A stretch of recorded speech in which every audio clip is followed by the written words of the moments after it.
Well, welcome. Thank you. Thank you so much for coming. Thank you so much for having me. Appreciate it. Now, you're involved in a lot of different organizations, and you've started an organization, and I'm really curious as to how that all came about. Yeah. So I was bullied in school from a very young age, and kind of as a result of that bullying, I felt a lot of anxiety and depression, and I just felt always like I was weird, like something was wrong with me. I grew up Jewish in Birmingham, Alabama, where not a lot of people are Jewish. I also was just always more introverted and shy, kind of awkward, and just got very bullied as a result of that, never really fit in. And so my parents sent me to a number of therapists and psychiatrists, and I got labeled with a bunch of different diagnoses, depressive disorder, anxiety disorder, dysthymia, I think, cyclothymia, a bunch of different things. I got put on a bunch of different medications, and they never really were helpful. But I also kind of thought, okay, I guess I'm mentally ill. This is who I am. And I went to college and kind of continued thinking I'm ill, continued in therapy, eventually went on more medication. And things were better for me in college, but still not completely, I wasn't, doing super well. And basically the night before my college graduation, I was just having a stressful time. I was about to graduate, and in some ways that was really great that I was about to receive an award, and I was actually going to be a speaker and doing great academically, but I was also really scared. I was also about to move across the country, and I was about to start grad school. Was so very anxious, and I doubled my dose of the medication I was on, of Xanax, to try and feel better. And I ended up in the emergency room because of that, kind of lost some motor functioning. And in the emergency room, they did a suicide risk assessment and asked me, are you feeling suicidal? And I said, no, I'm not feeling suicidal. I'm not actively suicidal, but I kind of just wish I could get hit by a car or something. And immediately after that, I was locked up, strip searched, confined. I was restrained, just all of my rights taken away, all of my bodily autonomy taken away. And that was a very terrifying experience for me. Missed my college graduation because of this. And after that, I did move across the country. I started grad school, but I was feeling very traumatized as a result of this hospitalization, that this had happened. I didn't want to tell anybody because the experience was so, stigmatized, and I felt very ashamed that this had happened to me. I was very scared. I was having nightmares about it. I didn't really understand what had happened or why it had happened that way. I felt like I wasn't really dangerous, and yet this happened to me. I was, during my hospitalization, and then when I came out, put on even more meds. I was put on the maximum dose of Zoloft. I was put on more Xanax. I was put on Wellbutrin and gabapentin. And I just started experiencing really extreme suicidal thoughts. And I knew one thing for sure, and that was not to tell anybody. I didn't know what to do, but I just knew definitely don't tell a mental health professional, and probably don't tell family either. They're just gonna tell a mental health professional, and I'm just gonna get locked up again. So I started drinking a lot more and taking Xanax with that, combining Xanax and alcohol. And one night I blacked out, and I was found with a bunch of sleeping pills, and as well as Xanax. I had Xanax and alcohol in my system. And I was taken to the ER and hospitalized again for a suicide attempt. That's kind of what they labeled it.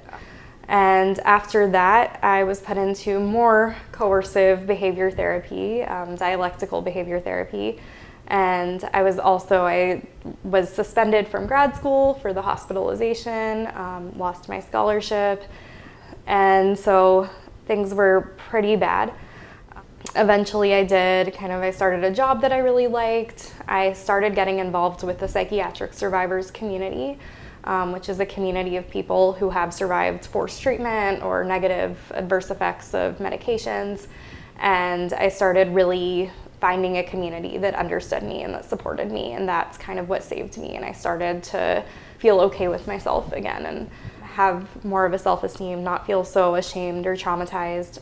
And now I'm a big activist in that community and love the work I do. So I do feel very grateful to have found that community and found that work, and that drives my activism and my passion for making change. Mm-hmm. Wow, that's quite a story. Yeah, that is. Now, initially, when you were going through all of the horrors, really, Yeah. of long-term bullying, Yes. and the anxiety and the depression that normally comes Yes. from a reaction like that. When you were diagnosed as being mentally ill, Yeah. looking back on that, was that some sort of turning point? And are you in agreement with that diagnosis? Not at all. To me, I was having a natural reaction to being bullied. If someone is made to feel different, if someone is made to feel ashamed of who they are, then the natural result of that is going to be anxiety, depression, feeling stressed, and sometimes, if it's bad enough, feeling suicidal. And that to me does not mean that something's chemically wrong with me or biologically wrong with me. It was a response that a lot of people in that situation would have to the stressors going on. Mm-hmm. Knowing what you know now, Yeah. if you were in that position again, Yes. just before your diagnosis of being mentally ill, Yeah. what type of treatment would you seek? I don't know if I'd even call it treatment, just support and maybe more changing the school and changing the environment. Right, and that's a key point from what I see. Yes. Is that you didn't need treatment. Right. You needed support. Yes, exactly. And the fact that you were pathologized and labeled as mentally ill, and then you were forcibly treated Yes. and put on drugs, and how did that contribute to the downward spiral that you eventually pulled yourself out of? It was very traumatic. I think force and coercion are always traumatic. I felt, coerced into taking medication from a very early age, that I was sick, something was wrong with me, I needed to be fixed. And then with the force, that's, I think confinement is always violent, or force is always a violent experience of having your body taken away from you.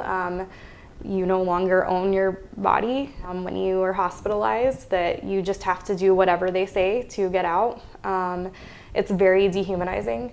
Mm-hmm. And for me, that just really broke me down in a lot of ways. I was very scared. I was very traumatized. I felt out of control. And you were never really mentally ill, Right. technically, to begin with. Right. So a lot of this was completely unnecessary.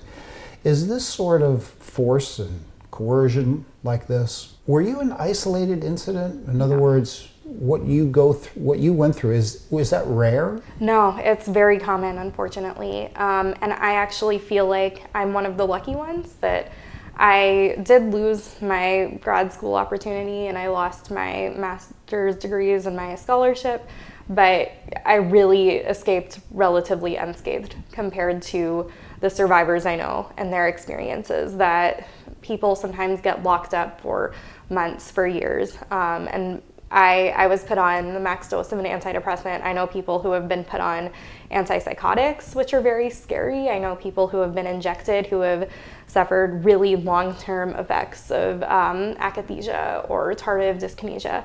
That's really very terrifying, or people who have had really near-death experiences because of being forcibly medicated or locked up, people who have been very severely physically abused in these places.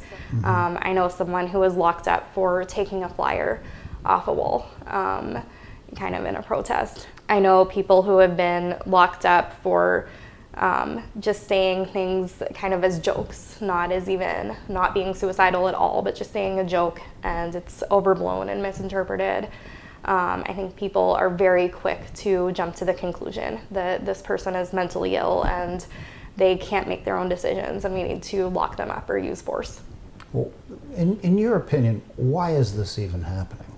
Yeah, I think that it's our society and our culture is kind of a pathology culture, that when someone is different from us or distressed, we like to decide that that's unhealthy, that means that they can't make their own decisions, and we need to come in and make their decisions for their own good. So there's a lot of labeling of people as mentally ill, as not having agency, not being healthy.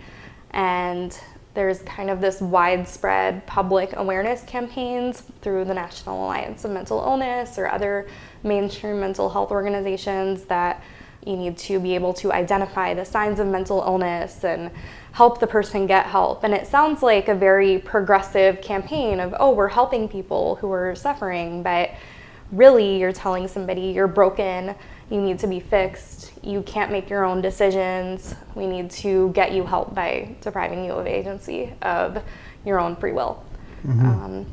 And I think the public has really bought it, and there's a lot of funding that's gone into it. I think the pharmaceutical companies have a profit to gain also from funding these types of campaigns and saying, you know, you're sick, you're broken, here's some drugs that will help, and kind of silencing the voices of people who have experienced adverse effects or really long-term trauma from these interventions. Now, let's talk about cognitive liberty. Yes. I know that this is something that you're very passionate about. Yes. And first of all, tell us, what is cognitive liberty?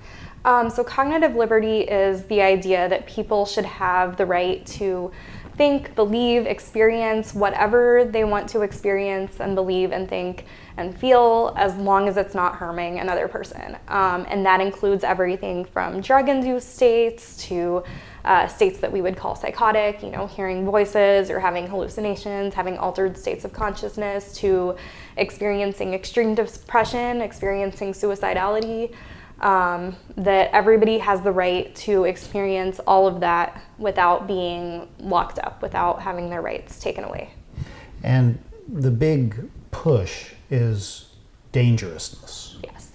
So psychiatry itself has concluded that it's impossible to predict dangerousness. Yes. And so how, if, say, for example, somebody has suicidal thoughts, how do you make the determination in terms of cognitive liberty if you prevent that person, say, from being forcibly treated and then they go jump off a bridge? The people would say, oh, you know, their blood's on your hands. Right. And it's all because of that cognitive liberty that you preach about, that sort of, that kind of Right. mentality. How would you talk to that? Right. So first of all, I do believe in supporting people, that if someone is experiencing suicidality, I absolutely believe that there should be funding and services available for supporting a person, for sitting with them in distress, for, you know, if they want medication potentially, I'm pro-choice, so that's totally an option. If they want therapy, you know, all of that should totally be available. But force and coercion make things worse. They don't make things better. They have done a few studies, it's been replicated a few times, showing that the highest likelihood of a person committing suicide is in the 2 weeks directly following a hospitalization. So I feel that if someone commits suicide in the 2 weeks directly following a hospitalization, the blood is on psychiatry's hands. The blood is on our forceful and coercive society and legal system. It is not on the hands of cognitive liberty. I think cognitive liberty only helps people. And then I know for me, I was so scared of telling anybody that I had suicidal thoughts because I felt like I could just be locked up again. And I know so many people who say that they're very scared to seek out any type of support because what if they're locked up for something they say? So if we had cognitive liberty, people would be able to express how they're actually feeling and actually get support. That's a great point. That's a great point. I'd like you to talk about mad pride. Okay. So mad pride is the idea of accepting oneself for who you are, not labeling any part of yourself as ill or sick or broken, but just kind of radically accepting all of your traits, experiences, identities. And for me, that means, accepting myself as someone who's sensitive and experiences emotions more strongly than others. I also identify as autistic, and I'm really proud of that. I don't consider myself mentally ill. I don't consider myself broken, in need of treatment. I do experience suicidality from time to time, not actively, but passively at times, and I recognize that as a natural response to what's going on in my life and a sign that something's going on in my life that needs to change. Okay, now you started an organization called Southern California Against Forced Treatment. Tell us about that, and what are your goals and activities that you're engaged in? So we are a group of people with the goal of ending forced treatment. We believe that forced treatment should not be legal. Any sort of forced treatment, including the 72-hour hold or anything longer than that, forced medication, electroshock, involuntary outpatient treatment, any type of coerced treatment too. We stand against that, and most of what we do is education. We go to different groups and different communities and try and talk about the cause of forced treatment. I think right now people just don't even know it's an issue. I think NAMI and other mental health organizations have done such a great job telling the public the issue is people are mentally ill and they need help and they need us to help them, and that's that. And so we're just trying to get the word out that there's another side to this, that really bad traumatic things can happen to people if they're told they're mentally ill and told that they can't make their own decisions. We also are just doing a lot of community building. I think one of the hardest parts of being a psychiatric survivor is getting back from the hospital or your experience and being told constantly it was for your own good, it was justified. This coercion had to happen, you were dangerous. And really it's a lot of victim blaming, that you're constantly being told that your most traumatic experience was because of you and that it was right. And so really my goal with this group is just to create a safe space where people can come and not hear that constantly and hear, this experience was wrong and we're gonna fight against it.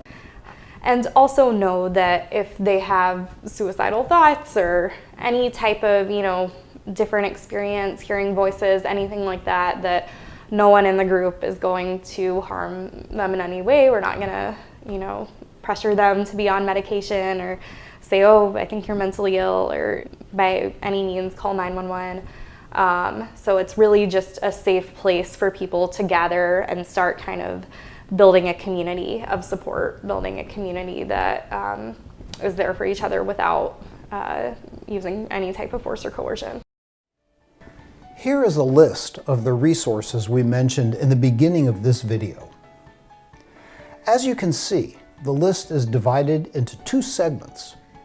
The first segment is for people who are in distress and feel they need some help.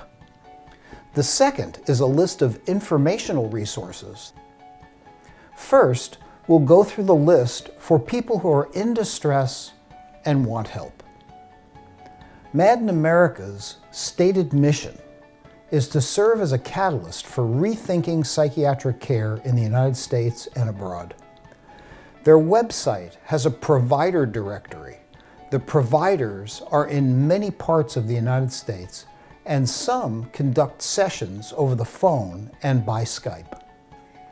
Next is peer respite. According to their website, and I quote, "Peer respites are voluntary, short-term, overnight programs. They provide community-based, trauma-informed, and person-centered crisis support and prevention 24 hours a day in a home-like environment. Peer respites are staffed and operated by people with lived experience of the mental health system. 7 Cups provides online support. According to their website, and I quote, "We'll connect you through our secure network to a compassionate, trained, active listener who is online and available to chat. You can also choose a therapist to engage in online therapy." Hearing Voices has groups in many places around the country that support people who hear voices and have other unusual or extreme experiences. Other informational resources include the Icarus Project, the National Empowerment Center, Southern California Against Forced Treatment, and Mind Freedom.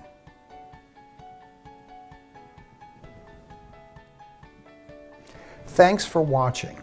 And if you like our content, subscribe, and we'll keep you posted as we add new videos. Here at AdvancingMentalHealth.org, we only have one purpose, and that is to supply information and resources that help produce better outcomes. Thanks. We'll see you next time.